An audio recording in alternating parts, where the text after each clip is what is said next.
Tiyak na magiging kaabang-abang ang pagbabalik pasada ng 2026 Pinoy Liga Alumni Cup para sa mga dating pro at collegiate basketball players na magbibigay daan sa kanila upang muling makipag-compete sa harap ng kanilang mga fans. Ang ibang detalye alamin sa aking eksklusibong pag-abante. Sports Now! Sports Now! Exclusive!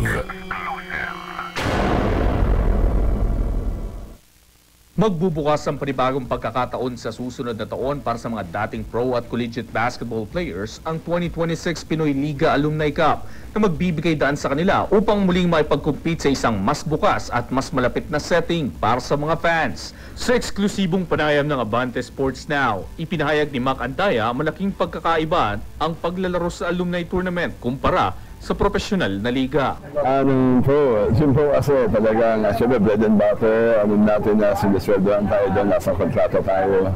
We need to be 100% physically fit and dedicated sa ginagawa natin, discipline. And pinakita naman natin na we are very competitive when playing, diba? Mabot naman tayo ng PBA.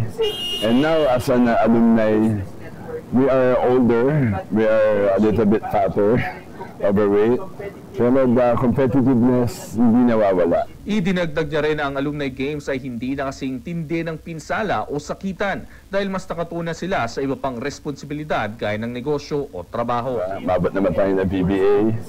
And now as an alumni, we are older, we are a little bit fatter, overweight, pero the competitiveness hindi nawawala, diba? Medyo less lang ng konti kasi mas wala nang sakitan masyado kasi syempre we're looking at yung totoong ginagawa namin, nagnenegosyo, trabaho. Sinabi rin niya na kahit alumni na, ipinapakita ng bawat manlalaro ang purong competitiveness sa court. Pero yung competitive na pure basketball, ihahatid ng Pinoy Liga, inahatid namin ng mga bawat player, bawat alumni na hindi nagkukulang sa competitiveness ang paglalaro namin kahit na alumni na kami. So that's the difference between the basketball before namin and basketball now sa Pinoy Liga alumni. Para naman sa mga Pinoy fans, mas personal at accessible ang karanasan ang kanilang matatamasa sakaling dumalo sila live sa susunod na taon.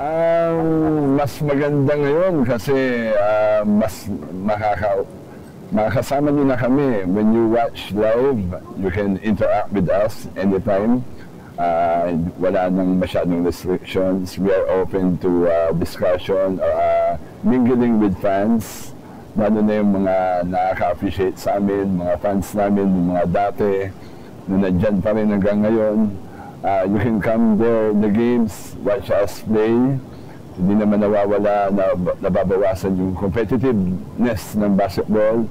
Pero mas makakasama nyo kami dahil the venue is malamig, maliit lang, and makakadaupang-palad nyo kami. So, more on relationship building, character building tayo pag nanood tayo ng Pinoy Liga. Ang Pinoy Liga Alumni Cup ay mga division para sa 30 and above at 40 and above na grupo na naglalayong bigyan ng platform ang mga dating collegiate at posibleng pro players para maglaro muli sa competitive setting habang nakikipag-ugnayan sa kanilang mga fans. Ako si Sus Valdez, Abante Sports, Now.